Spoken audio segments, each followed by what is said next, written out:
내일 금리 인하를 한다. 제롬 파월 연준의장 입에서 나와. 그럼 미국 증시랑 비트코인은 어떻게 될까? 제롬 파월 연준의장이 금리 인하하겠습니다. 23년도부터 금리 인하할 겁니다. 얘기 나오면 미국 증시든 코인이든 미친 듯이 상승할 겁니다.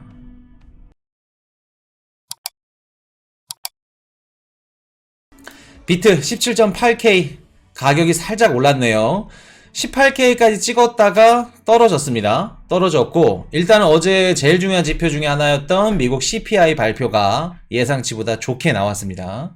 2300, 리플 510원, 이더리움 170 의미 없습니다. 살짝 올랐는데 의미 없다는 거 말씀을 드리고, 자, 거래 대금이 시아코인, 이게 시아코인을 보면 생각나는 게 2017년도 18년도에도 있었어요, 시아코인이.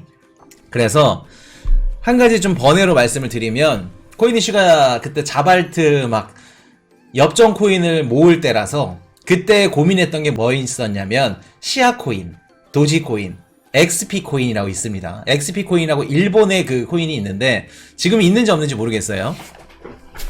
그때 당시에 도지코인 가격이 5원이었습니다. XP도 5원이었고 엽전 가격이기 때문에 지금 생각하면은 아찔하네요. 뭣도 모르고 그냥 강아지나 죽을 걸, 그런 생각도 들고. 자, 미국 증시 반등이 나왔는데 약반등이 나왔습니다. 어제 CPI가 딱 발표되고 이후에 큰 폭으로 상승을 했다가 상승분을 좀 반납을 했죠. 근데 테슬라 마이너스 4%. 테슬라 코인이슈 영상을 보신 분들이면 테슬라 왜 이렇게 되고 있는지 아실 겁니다. 자, 그렇게 말씀을 드리고, 롱비율 69% 많이 빠졌죠. 롱비율 높으면 롱청산 나올 가능성 굉장히 높다는 점 말씀을 드리고, 자, 미국 11월 소비자 물가지수 7.1% 상승. 작년 11월 이후에 최소폭, 두 달째 상승폭이 둔화됐다. 일단 저번 달 CPI 발표 때 7.3%가 발표됐죠. 그로 인해서 시장이 환호를 질렀고, 자, 이번에도 똑같이 마찬가지로 월가 예상치가 7.3이었습니다. 7.3이었는데 예상치보다 하회하는 7.1%가 발표됐죠. 그래서 지금 시장은 인플레이션 전고점은 찍었구나, 계속 떨어지는 추세구나, 그렇게 지금 생각을 하고 있고, 지금 보시면은 우리 변동성이 심한 에너지라던가 원자재, 식량 제한, 근원 CPI도 전월 대비 대비해서 떨어졌습니다. 그래서 월가 예상치가 6.1, 전월 대비 0.3이었는데 이번에 발표된 게 6.0 그리고 0.2 이런 식으로 발표가 됐어요. 그래서 이거 어떤 부분이 좀 디테일하게 빠졌는지 좀 디테일하게 다뤄드릴게요. 자, 시장 예상치보다 낮아. 자, 이게 뭐냐면 일단 내일 있을 12월 15일 새벽에 있을 미국 연준 금리 인상, 오늘 자고 이제 내일 아침 일어나면 이제 결과가 나오겠네요. 두근두근합니다. 시장이 어떻게 될지. 자, 79%. 내일 50bp 제롬 파월 연준 의장 입에서 50bp 나올 거다. 확률이 80% 가까이 올라왔어요. 그리고 75bp가 20% 가까이 있다는 점. 그래서 내일은 아마 코인이슈도 50bp 인상할 겁니다. 굳이 지금 75bp 자이언트 스택 갈 필요 없죠. 인플레이션이 꺾였다는 걸 봤기 때문에, 거기다 또 금리 인상 속도 조절까지 한다는 이야기가 나왔기 때문에 50bp는 간다. 내년이 중요하겠죠. 자, 내년을 한번 볼게요. 내년 1월 31일부터 2월 1일까지 FOMC 회의가 예정되어 있습니다. 근데 자, 보시면 내년 2월 1일날 50bp를 발표할 거다. 25bp를 발표할 거다. 확률이 58%. 그리고 50bp가 36%. 이런 식으로 지금 되어 있죠. 그리고 75bp가 5.5%. 어제 물가가 꺾였다는 걸 딱 확인했더니 50bp가 60% 가까이 올라왔어요. 그래서 내년 2월달 FOMC 회의 때도 아마 50bp 아니면 25bp, 25bp죠, 죄송합니다. 25bp가 60%까지 올라왔는데 25bp 아니면 50bp 둘 중에 하나 우리가 이제 예상을 할 수 있겠죠. 그래서 이렇게 보시면 될 것 같고, 자, 12월 15일 미국 FOMC 회의 금리 결정 이제 몇 시간 안 남았습니다. 3시 반 뭐 3시 반 4시 뭐 보면은 한 6시간 정도 남았죠. 새벽 3시에서 4시 정도 이렇게 보시면 될 것 같고 50bp 올리게 될 건데 어떤 내용이 나올지 그게 중요하겠죠. 나오면서 소매 판매 지표까지 같이 발표가 됩니다. 근데 소매 판매 지표는 단기적으로는 묻힐 확률이 높겠죠.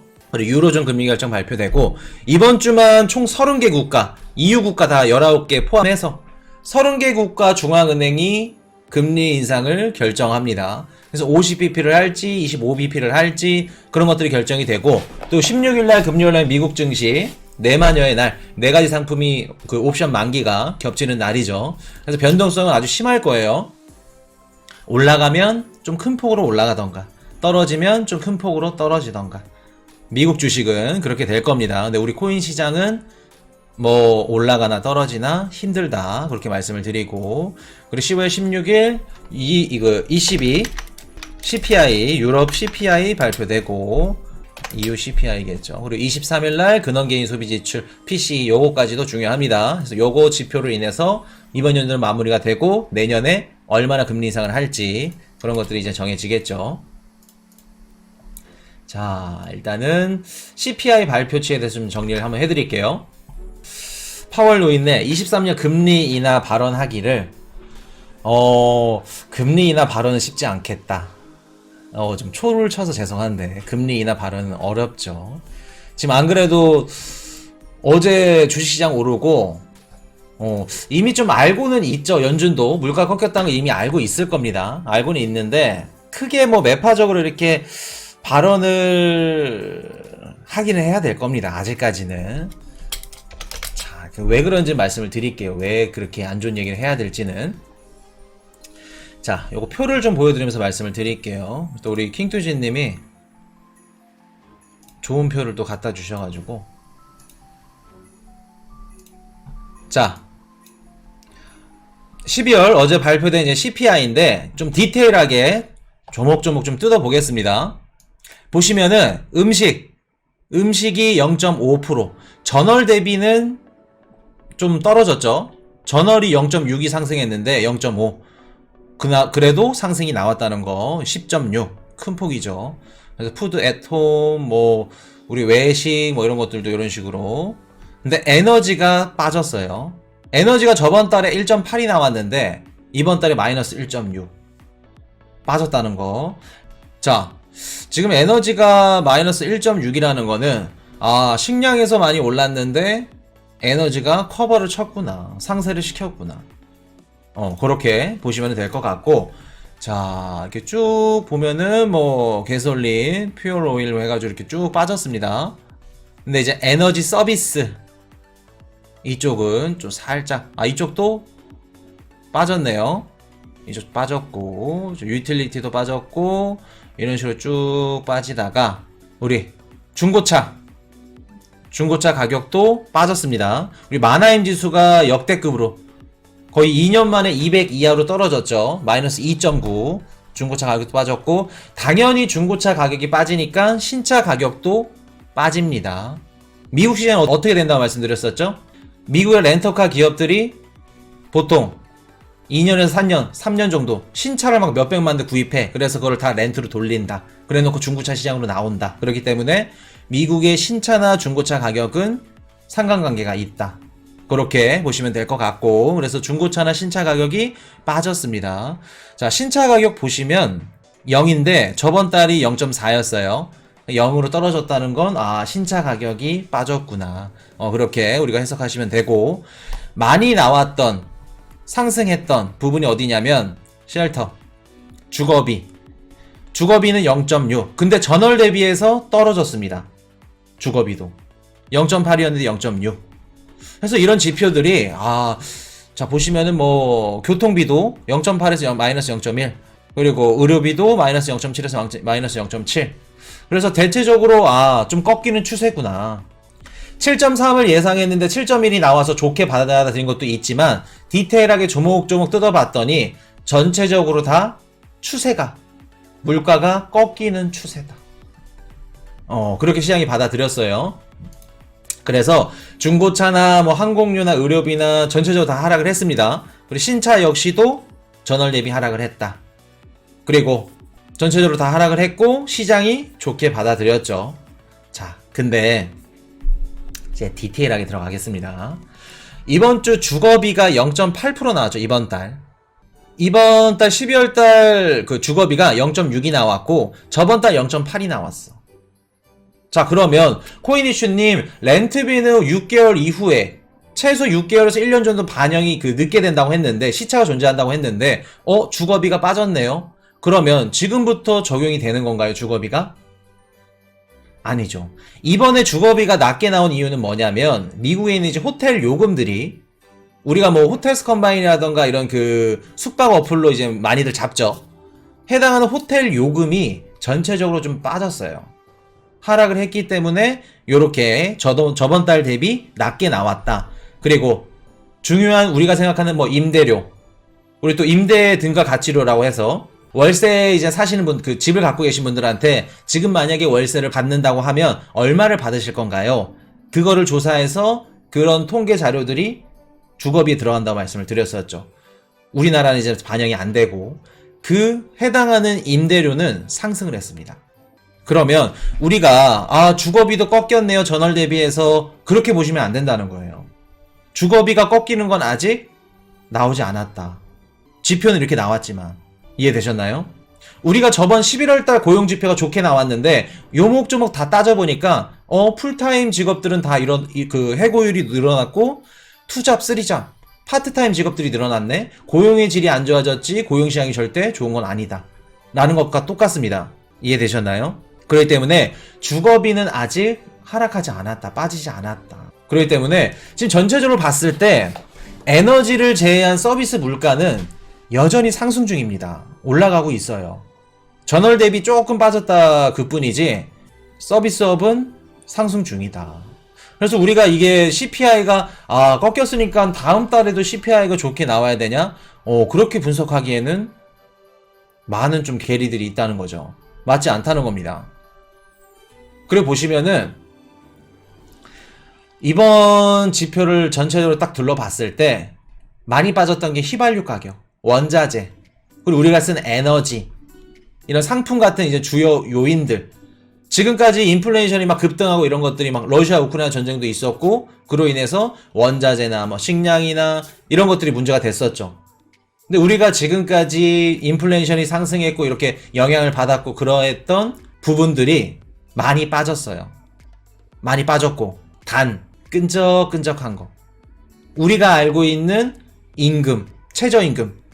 자, 내년에 경기가 안 좋아서 지금 9,160원인가요? 최저임금이? 한국은 내년에 경기가 안 좋기 때문에 최저임금을 낮추겠습니다. 최저임금 낮아진 거 보신 분. 내가 집 앞에 먹는 뼈다귀 해장국, 감자탕집 한 그릇에 8,000원, 만원 받았는데 물가가 올라서 12,000원, 14,000원 올라갔어.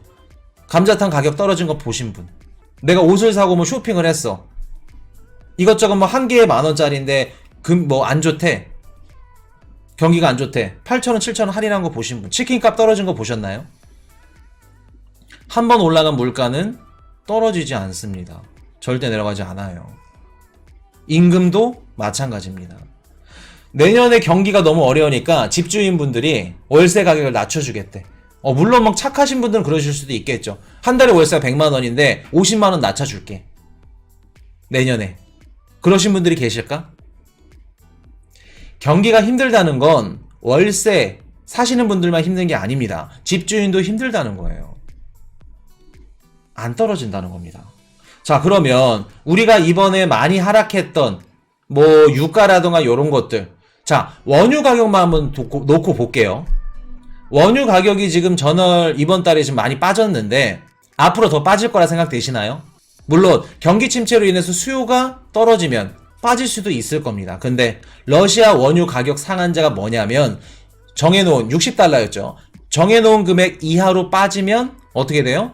이상으로 거래를 하면 러시아에 불이익이 주는 그런 옵션이죠. 그러면 반대로 얘기하면 러시아한테 불이익을 주려면 미국 입장에서 정해놓은 금액 밑으로 떨어지지 않는다는 걸 뜻합니다. 이해되셨나요? 지금 날씨가 한파죠.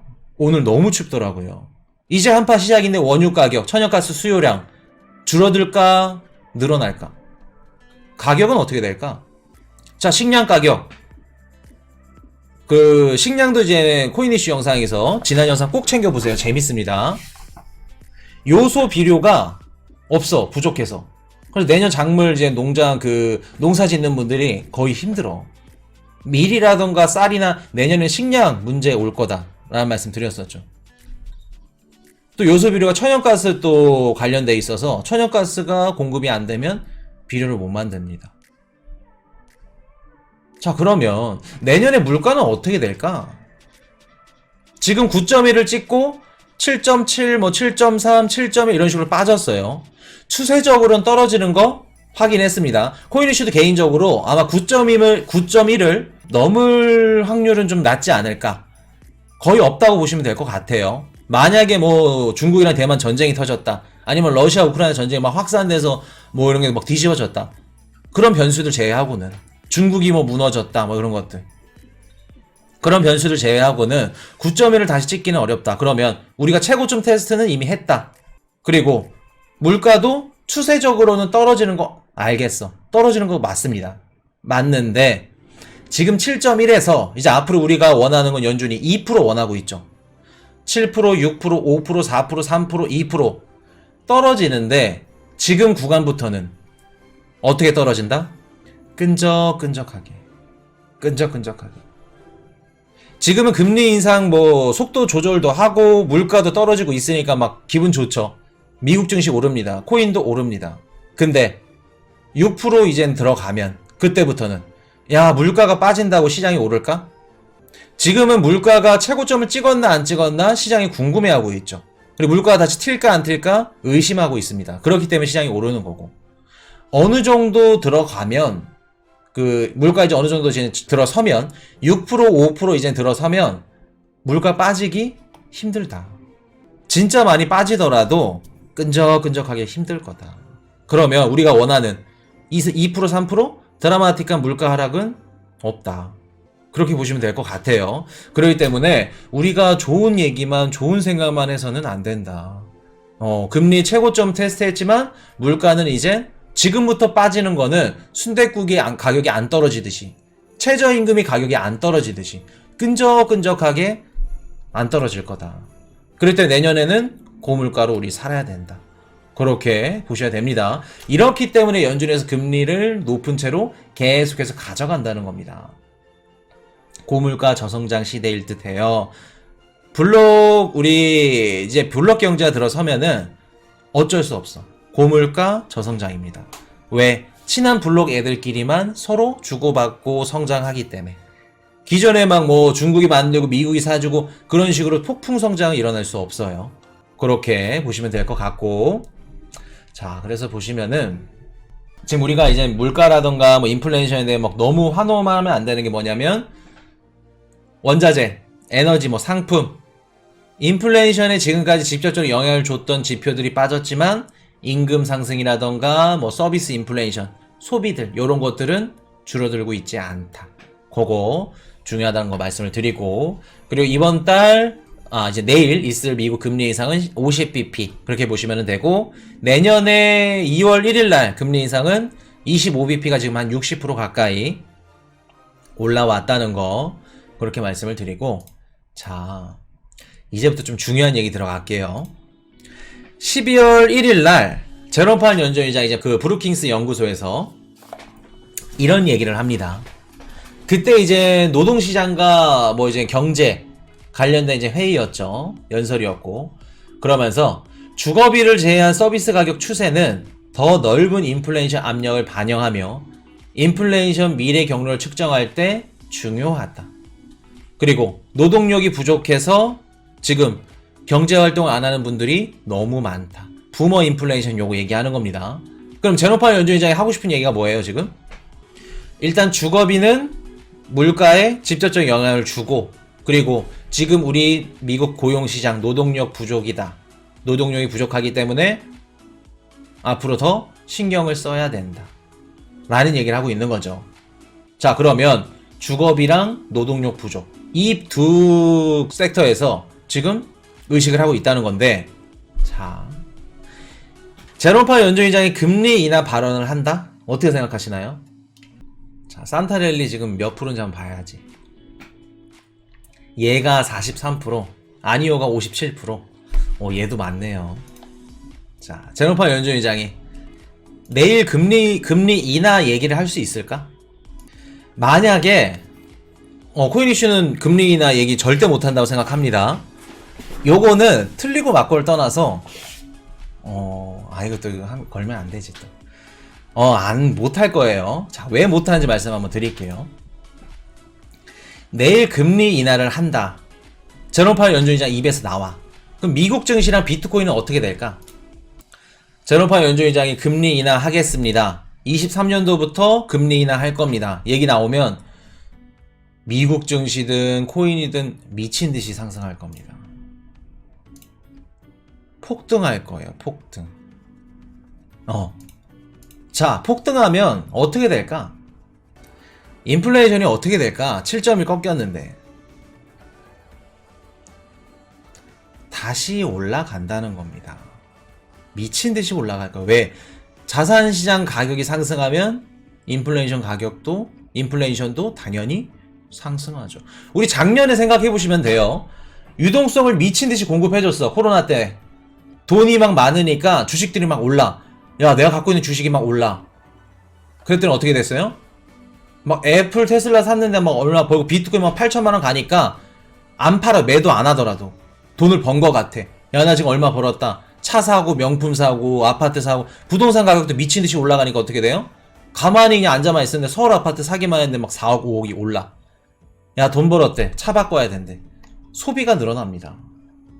물가 뒤집어지게 올라가죠. 지금까지 긴축을 했고 금리 인상을 했고 테이퍼링을 했고 이러했던 효과들이 내일 그런 얘기 한마디로 어떻게 돼요?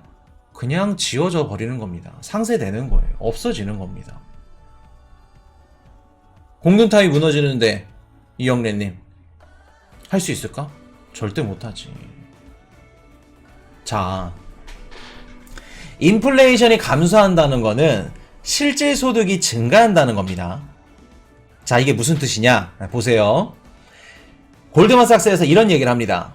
휘발유 가격이 정점에서 배럴당 50달러 하락하면서 소비자들은 연간 7,500억 달러의 소비 여력을 더 얻는다. 이게 뭔 얘기냐면 휘발유, 기름 가격이 빠지면 소비자들은 휘발유 가격이 빠지는 것만큼 소비의 여력을 더 갖는다. 예를 들어서 내가 한 달에 그 생활비가 100만 원이야. 근데 기존에는 휘발유 값이 기름값이 너무 비싸가지고 30만원씩 나갔다고 치면 기름값이 떨어지면서 20만원. 그럼 10만원만큼 더 쓸 수 있겠죠. 그렇게 소비가 발생할 수 있다. 이게 뭔 얘기냐면, 자, 인플레이션이 감소했어. 지금 7.1%. 그러면 전체적으로 미국인들이 실질적으로 가져가는 돈, 월급, 실제 소득은 어떻게 돼요? 증가하는 거지. 왜? 휘발유 가격이 빠졌고 이것 빠졌고 저것 빠졌고 그러면 빠지는 것만큼 미국인들은 여윳돈이 생긴다. 그럼 미국인들 1인당 10만원씩만 하더라도 그게 얼마예요? 그 금액만큼 뭘로 들어간다? 저축을 할까? 물론 저축도 들어갈 수 있겠죠. 근데 실제 소득 증가는 뭘로 이어진다? 소비로 이어진다. 소비로. 그렇기 때문에 자산시장이 상승하는 걸 연준 의장은 좋아한다, 싫어한다? 지금 좋아해도 좋아한다고 얘기할 수 없어. 얘기 못한다는 겁니다. 그럼 제롬 파월 연준 의장은 뭐 생각이 어떻고 뭐 머릿속에 어떤 얘기를 하고 싶은지 모르겠지만 입은 따로 놓는다는 겁니다. 따로 놓는다는 거예요. 그렇기 때문에 내일 제롬 파월 연준 의장 입에서는 매파적인 얘기들이 나올 가능성이 높다. 근데 그거는 있겠죠. 만약에 매파적인 그 발언이 나와서 시장이 빠졌어. 빠졌지만 하루나 이틀 뒤에 바로 올라갈 겁니다. 미국 증시는. 반등할 거예요. 바로. 왜? 반등하는 움직임이 지금 추세가 더 세기 때문에. 그렇기 때문에 지금 실제로 봤을 때 우리가 원하는 이제 크리스마스 랠리나 산타 랠리는 미국 증시는 기대해 볼 만하다. 근데 우리 코인 시장은 힘들다. 우리 코인 시장은 왜 힘들까? FTX 터졌어. 신뢰가 없고 믿음이 없는데 아니나 다를까. 어제 뭐 터졌어요? 바이낸스까지 터졌죠. 코인이슈가 1년 전부터 그렇게 말씀드렸던 바이낸스가 터졌습니다. 자, 그렇기 때문에 우리 코인 시장에는 들어오기 힘들다. 그래서 미국 증시는 아마 기대를 해볼 만도 하다. 지금 그 연준 위원들이 회의를 하고 있을 겁니다. 6시간 뒤에 제롬 파웰 연준 의장이 이제 발표를 할 건데, 이번에 발표된 게 점도표를 발표를 하는데 경제 전망이라던가 점도표 작성이라던가 이런 것들이 연준 위원들이 이제 지난주 금요일까지 제출을 하는 겁니다. 그래서 제롬 파웰 연준 의장은 뭐 점도표 몇 프로, 뭐 브레이너드 연은 총재는 뭐 그 브레이너드 그 이사랑 그리고 그 연은 총재 이름이 너무 헷갈리죠. 무튼 금요일까지 다 제출을 하는 겁니다. 전도표는 몇 프로를 찍고 경제 전망은 어떻게 보고. 근데 규정상 오늘 저녁까지 수정이 가능해요. 이게 무슨 뜻일까? 오늘까지 수정이 가능해. 그러면 코인이슈가 13일날 CPI가 중요하다고 말씀드렸던 이유, CPI 수치를 보고 원래는 연준 위원들이 이제 매파적인 얘기들을 하려고 막 다 작성을 했어. 야, 내일 점도표 발표하는 거 6%까지 찍어야겠다. 찍었는데 CPI가 좋게 나왔네? 이거 보고 수정이 가능하다는 겁니다. 그러면 기존에 매파적인 얘기를 하려고 했던 연준 위원들도 비둘기파적인 수치로 바꿀 수 있는 가능성이 존재하겠죠. 그래서 15일날 제롬 파웰 연준 의장 입에서는 매파적인 얘기가 나오겠지만 전체적으로 분위기는 나쁘지는 않아 보인다. 그렇게 보시면 되고, 만약에 FOMC에서 안 좋은 얘기들이 나왔어, 시장이 빠졌어, 그러면 빠지고 며칠 뒤에라도 아니면 바로라도 단기적으로 반등이 나온다. 그거 보시면 되겠습니다. 그래서 지금 추세가 상승하려는 추세이기 때문에 이런 것들은 좀 꺾기 힘들 거다. 그렇게 보시면 될 것 같아요. 단 우리 코인 시장은 힘들다. 그런 것들 다 제외하고 배제하더라도 이렇게 말씀을 드리고. Hey, I got a confession. Been losing all momentum. Just because it's easy, that don't make it better.